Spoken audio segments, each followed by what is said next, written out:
Not my bed not made in the back. God.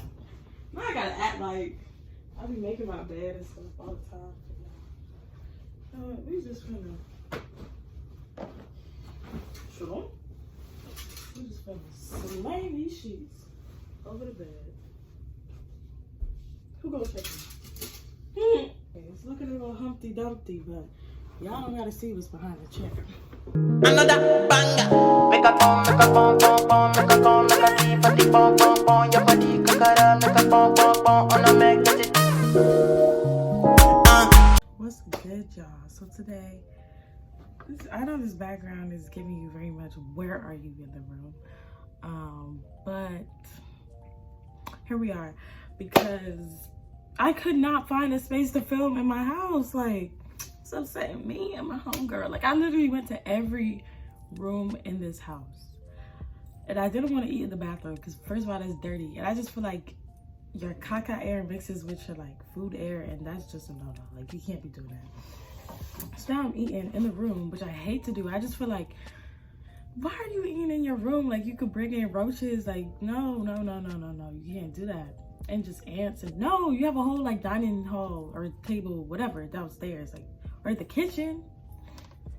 I just feel like certain spaces, the kitchen's to eat, the living room's like to live, your room is to sleep and chill. Like, I can't be throwing food in the mix unless it's snacks. I love snacks, but not like food. Okay. Anyways, today I'm coming to you, not really a mukbang, but kind of a mukbang because I was hungry anyway and this was on my mind. But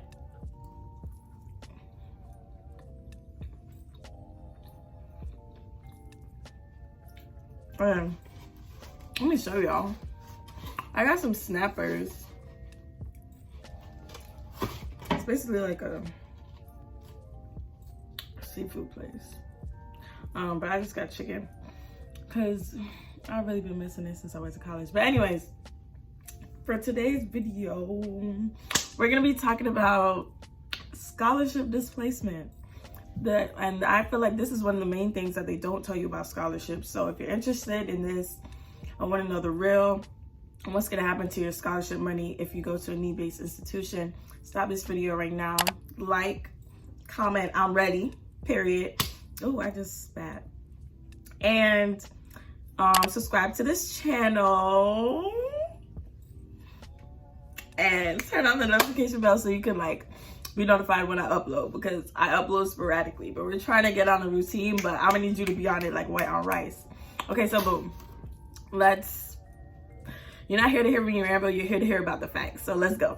Okay, so if you don't know what scholarship displacement is, I'm hoping it's because you won't experience it or haven't experienced it. But basically, they put your money, your scholarship money, elsewhere. They say, okay, with your scholarship money, you fulfilled all of your financial requirements. So we're gonna displace the extra money or move it around because you don't need it. You're good. But another student may not have these scholarships and they need it. So we're gonna take your scholarship money and take back some of the initial grant we gave you so that your own scholarship money can cover what we have taken from you. And then the extra scholarship money you got left over is gonna go to other students so that everybody could afford to be at this institution. I feel like it's a really funny, like, socialist way of approaching education in a capitalist society. Like, I thought it was every man for themselves. Like, why you want to pick and choose when we got to help a brother out? Like, I'm not understanding. But yeah, and this only occurs at need-based institutions.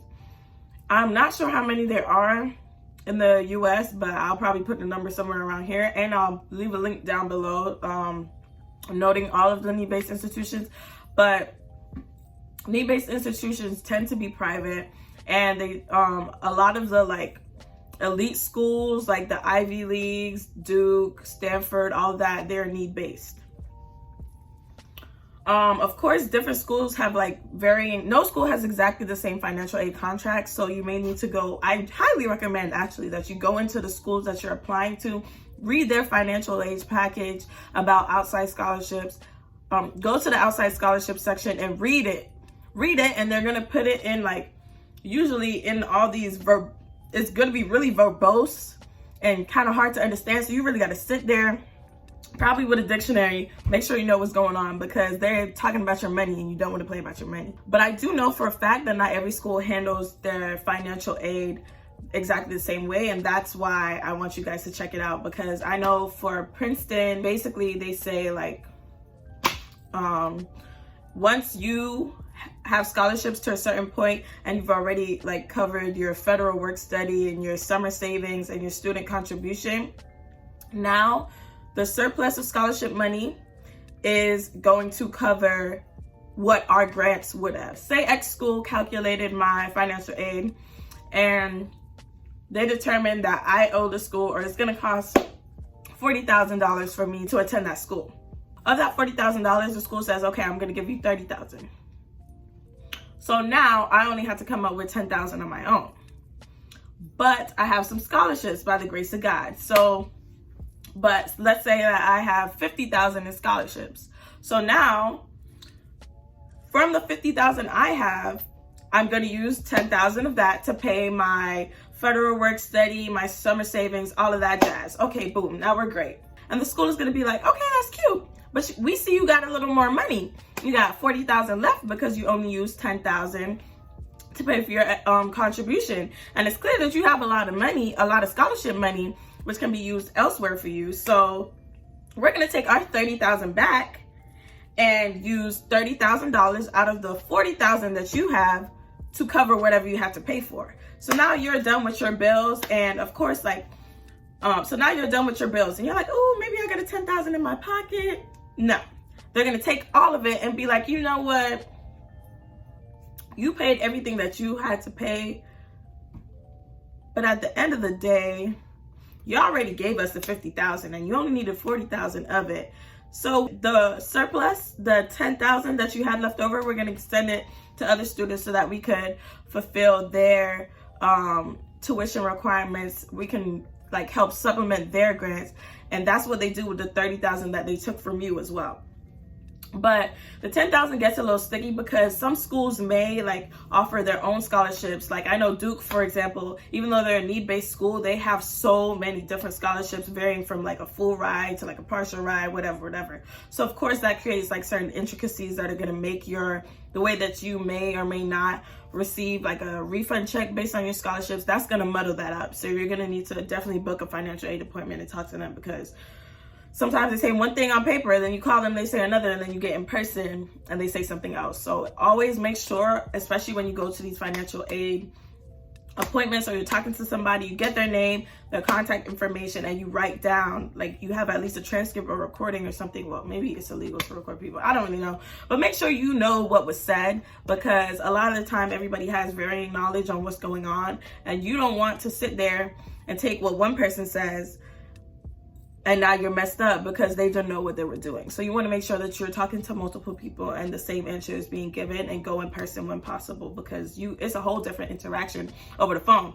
They may not have that same energy over the phone, and you may be able to like come to a different agreement in person. You know, face-to-face communication is always so much better. Another thing that kind of complicates this is the fact that need-based schools do go based on what your FAFSA, like expected family contribution is, or EFC is.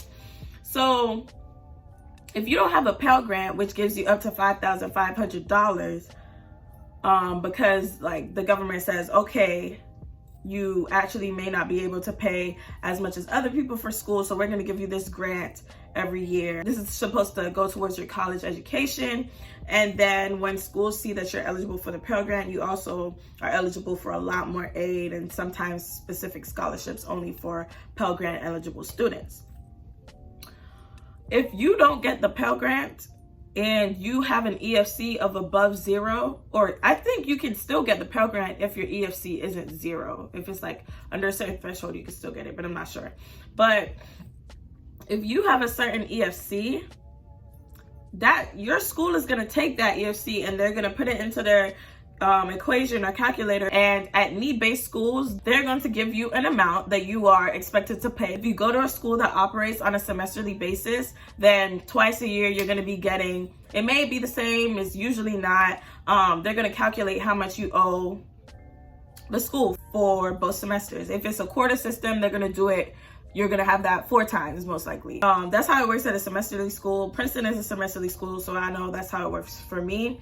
I mean, it would make sense for quarterly schools to do it every, like 4 times a year, and schools that are on a trimester to do it 3 times a year, but I'm not really sure because I don't go to those schools. But that's definitely something that you should also take into consideration when you're looking at schools. If you declare or you're in college as an independent, this may not be how FAFSA works for you, but I cannot speak to that because that's not my situation. So yeah, so it's gonna say, okay, parental contribution, and this is going to be computed based on your EFC.